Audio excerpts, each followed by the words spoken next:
Hello, everyone, and welcome to English Pod. My name is Marco. My name is Catherine, and today we've got an upper intermediate level lesson for you all about money.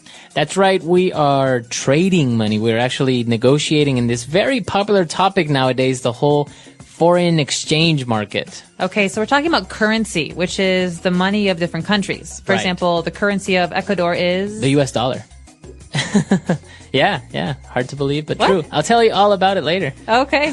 Well, the currency of America is also the US dollar. So with that in mind, let's listen to today's dialogue.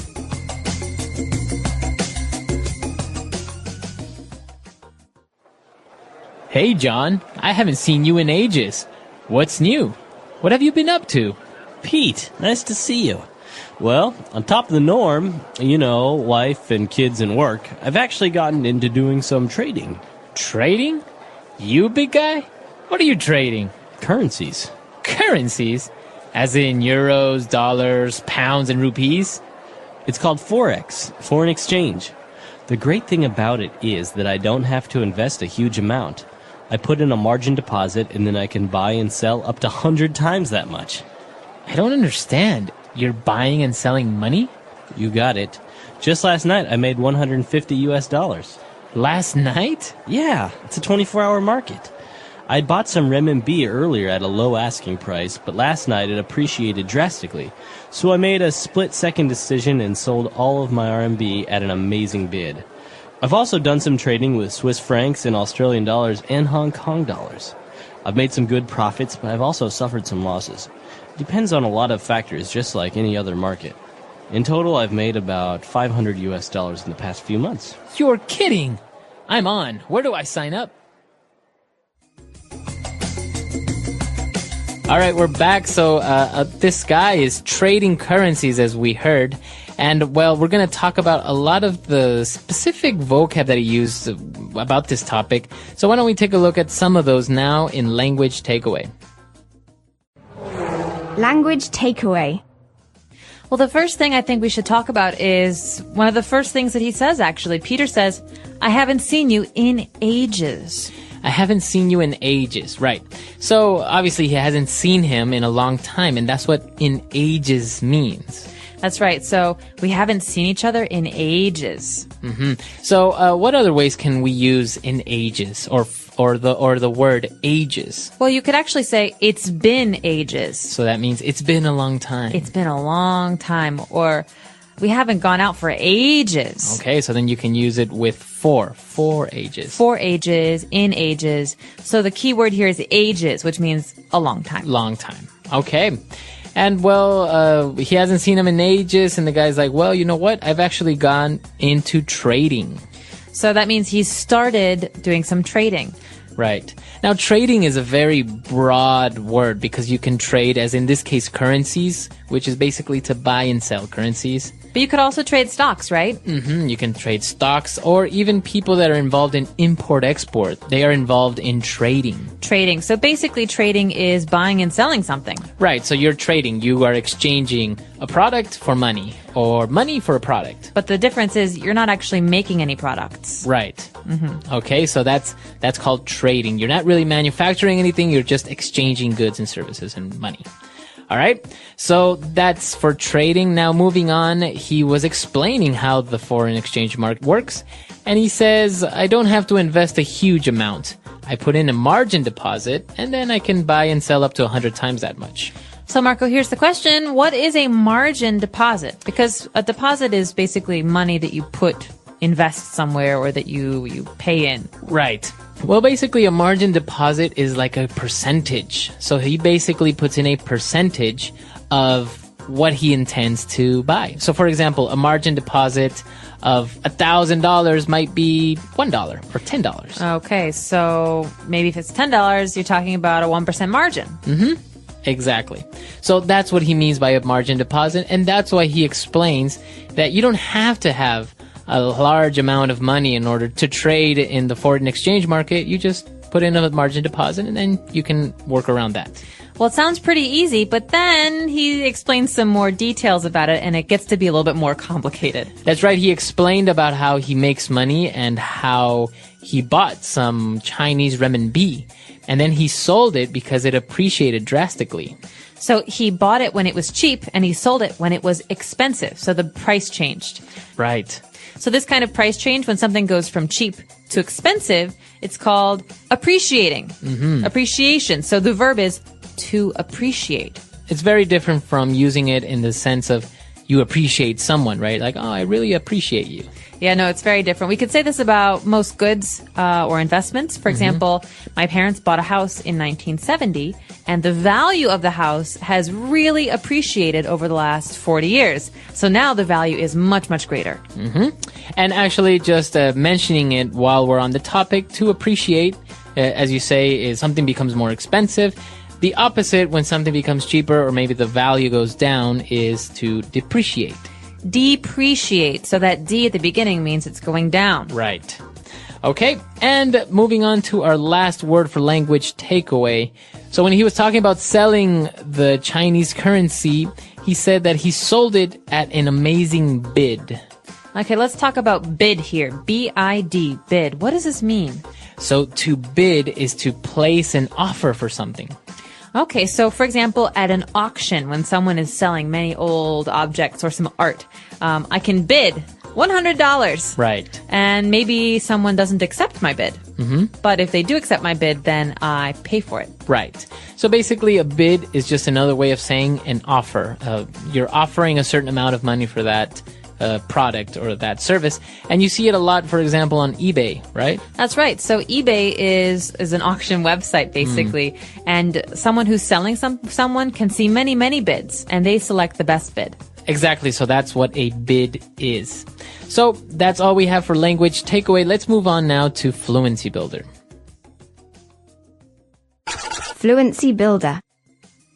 Marco, what have you been up to lately? I never see you. All right. This is actually a very common sentence. What have you been up to? But most English learners don't really understand what it means. Well, this is a really interesting point because I say this all the time. This is very native, very colloquial. What have you been up to? It's almost the same as saying, what's up?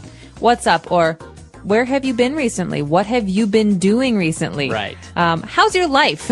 Right. So this part, up to, what have you been up to? It doesn't really say much if you translate it literally. But basically it's, what have you been doing? What have you been spending your time on? So to be up to means to do something, to do. Right. And there are many other definitions of up to, but in this case, what have you been up to means that. What have you been doing? So next time you see a friend you haven't seen in a week or two, you can say, what have you been up to? All right. And John answers, well, you know, on top of the norm, wife, kids, and work. That phrase right there, on top of the norm. Well, the norm here means the normal. That means basically normal life. I've been working, I've got my kids, my wife, on top of the norm. Just life is normal. Right. So the norm are the wife, kids, and work. On top of that, I'm actually getting into trading, right? So the normal situation, the normal life is wife, kids, and work. And then he's saying, on top of that, I've actually been doing this. Exactly. Okay. And now moving on to when he's explaining again the market and the currencies, he talked about an asking price. Okay, asking price. This is, remember we were talking about bids? We could say that someone has an asking price, which is the price they would like to receive for an object or a service that they are selling. And so, for example, I'm going to sell my desk. My asking price is $100, $100. Maybe you don't want to pay that much, but my asking price is the way that I'm going to start. That's how much I want for it. Right. So that's your asking price. That's how much you ideally want to sell it for, but you can negotiate. You are willing to accept maybe a lower offer. Exactly. Okay. And what is our last phrase? A split-second decision. This is really, really important. These words go together very often. Split second and decision. Okay. So that basically means that you made a very quick decision. That's right. Split second. Very fast. It's almost like it's less than a second. And so a split second decision means a decision in no time. It's very, very quick. So we can actually mix split second with other things, right? For example, so maybe you can say he reacted in a split second and avoided the crash. Okay, so good for him. He reacted quickly enough to avoid the accident. That's right. So split second, very fast, very quickly. A split second decision, a decision that was made very fast. Okay, so that's all we have for Fluency Builder. Why don't we go back, listen to this dialogue one more time, and we'll be back to talk a little bit more.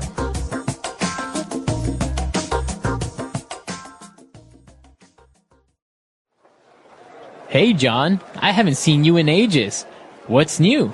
What have you been up to? Pete, nice to see you. Well, on top of the norm, wife and kids and work, I've actually gotten into doing some trading.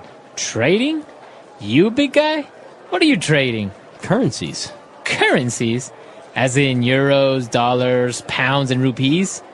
It's called Forex, foreign exchange. The great thing about it is that I don't have to invest a huge amount. I put in a margin deposit and then I can buy and sell up to 100 times that much. I don't understand. You're buying and selling money? You got it. Just last night I made $150. Last night? Yeah, it's a 24-hour market. I'd bought some renminbi earlier at a low asking price, but last night it appreciated drastically. So I made a split-second decision and sold all of my RMB at an amazing bid. I've also done some trading with Swiss francs and Australian dollars and Hong Kong dollars. I've made some good profits, but I've also suffered some losses. It depends on a lot of factors, just like any other market. In total, I've made about $500 in the past few months. You're kidding! I'm on. Where do I sign up?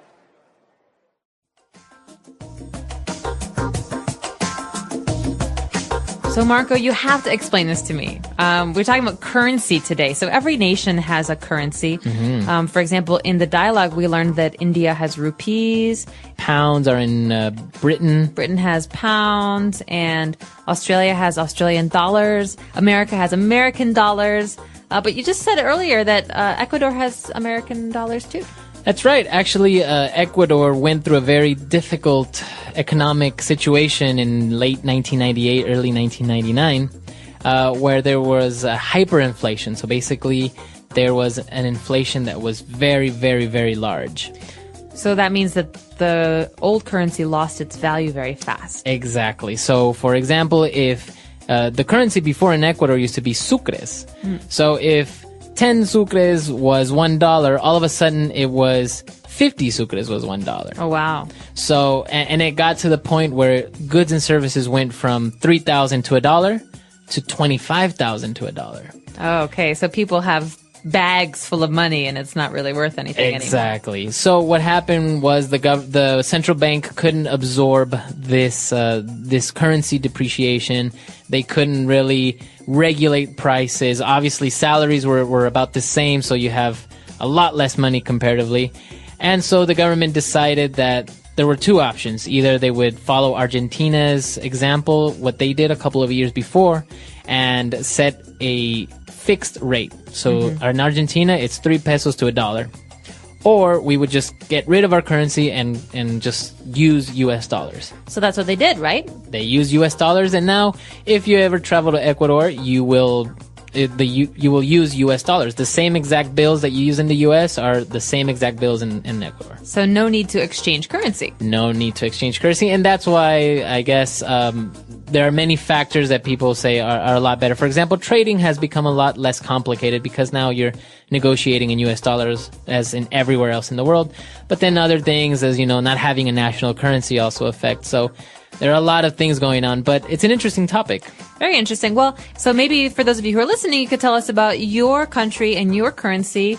What do you use? What do you spend money on? And do people buy and trade currencies where you're from? Exactly. Or maybe you can even enlighten us with the exchange rate. Maybe usually it's a good question to ask, how much is a liter of milk? Or how much is a haircut? Right, because these are things that everyone needs, so the price doesn't change that much. Exactly. We're really curious to know how inexpensive or maybe very expensive your country is. In today's story, we'll uncover 5 powerful lessons about managing money. Lessons you might not learn in school but are crucial for achieving financial success. As we dive into Sam's journey, we'll also learn some new words and see how to use them in sentences.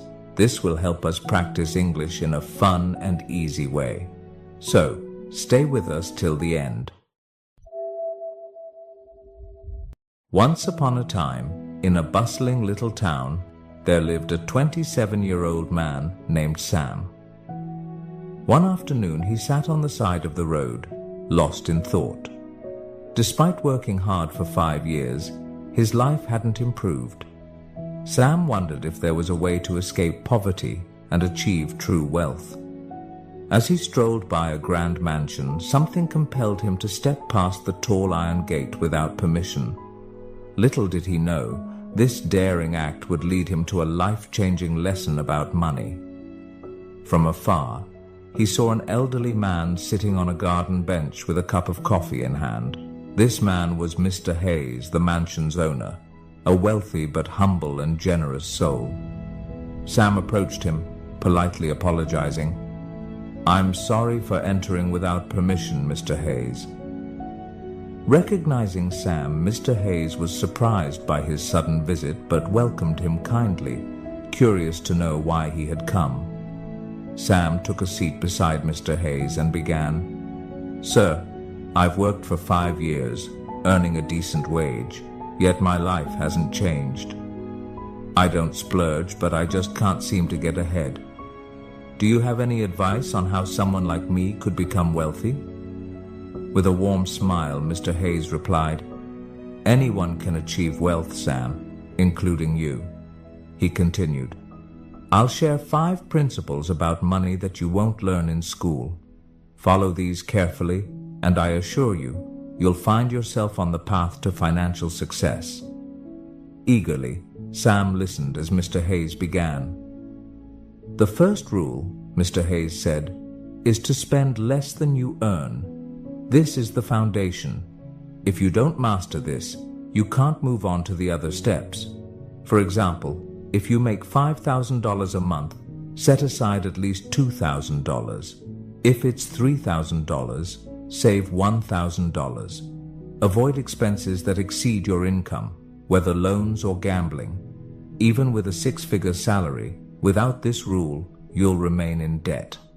Sam nodded thoughtfully, absorbing each word. Mr. Hayes took a calm sip of his coffee and continued. "The second rule is to have an emergency fund. Life is unpredictable. Car repairs, a leaky roof, or even layoffs can happen at any time. Without an emergency fund, you're forced to borrow or sell assets at a loss, which restricts your options and adds stress. Think of it as your safety net, protecting your finances when unexpected events arise." Sam nodded again, appreciating the wisdom in this approach. "Let's get to the third lesson, which is investing. Now, people like you might feel unsure about investing in a business or stock since you may not have much knowledge. So, the best investment you can make right now is in yourself." Curious, Sam asked, "How, sir?" Mr. Hayes continued, "Take your skill set, whether it's carpentry, plumbing, or customer service. Invest your time, energy, and money into mastering it further. Learn where your boss sources materials or explore ways to market your services better. Use some of your savings to improve your expertise, attend courses, buy tools, or read relevant books." Realizing the value of these words, Sam looked at Mr. Hayes with newfound determination, regretting he hadn't learned this sooner. Mr. Hayes continued with the fourth lesson. "Now that you're gaining skills, it's time to start earning more. Once you've honed your abilities, maybe you'll start your own business and your income will grow. You're no longer paid per hour but earn based on what you produce. The harder you work, the more you earn." The sky was getting darker, yet Sam felt no urge to leave. He was eager to learn the final principle. Mr. Hayes looked at him and said, "And finally, the fifth lesson, create passive income. When you've applied the first 4 principles, you should have extra money. Now, it's time to let your money work for you. You can invest in property, start a rental business, buy a franchise, or research other sources of passive income. Think carefully and choose wisely." "How about it, Sam? Are you ready to take on these lessons?" Mr. Hayes asked, Ending the conversation with a gentle smile. Brimming with excitement, Sam replied, "I used to just go to work, save a little, and hope for wealth to come my way. But I now understand that there's a real strategy, and I'm thankful, sir, for the invaluable guidance." Today we learned new words and sentences through this story about wealth and financial wisdom. Remember, learning English can be fun when you practice regularly. So, keep listening, learning, and growing. Make sure to like, comment, and share how this story helped you improve your English. Thank you for watching, and I'll see you in the next story, where we'll continue learning together. The English Pod audio review. Listen to the meaning, then say the vocabulary word. Something is usual or expected. Norm. The money that a country uses. Currency. The sum of money required to reinstate. Margin deposit. Taking effect rapidly. Drastically. Very quickly, just a second. Split second. An offer to pay a particular amount of money. Bid. Let's try that faster. The sum of money required to reinstate. Margin deposit. Something is usual or expected. Norm. Very quickly, just a second. Split second. An offer to pay a particular amount of money. Bid. Taking effect rapidly. Drastically. The money that a country uses. Currency. Now say the word and hear it in a sentence. Norm. What's the norm in this company concerning protocol? Norm. This is the norm, so you'd better get used to it. Norm.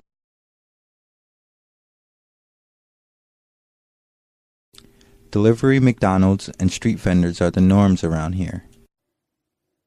Currency.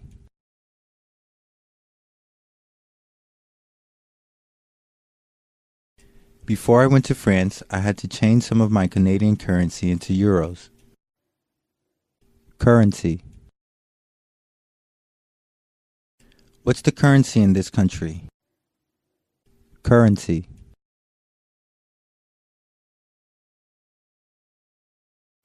My country's currency is worth next to nothing in USD. Margin deposit.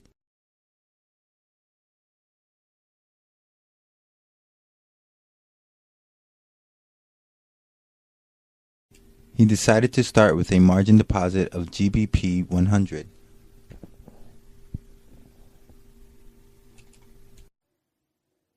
Margin deposit.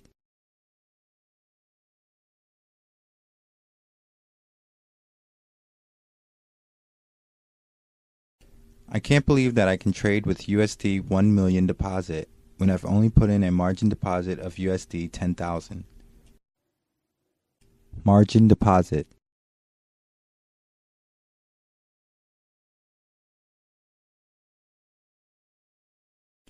One has to be careful with trading using a margin deposit because the risk of losing more money than one has are high. Split second.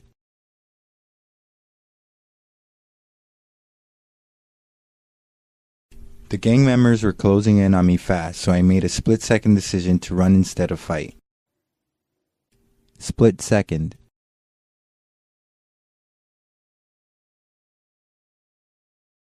My heart pounded as I made a split-second decision and took hold of her hand. Split second.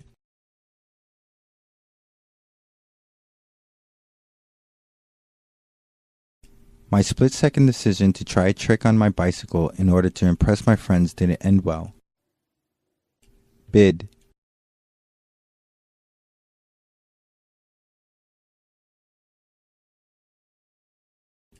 The current bid ask for EUR USD is 1.3998-79. Bid.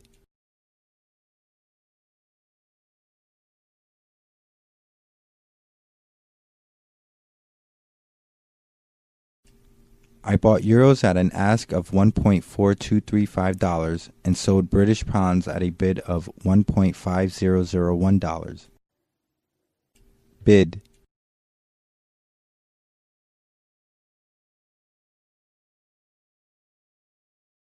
The bid for Japanese yen and the ask for Hong Kong dollars are really good right now if you trade in US currency.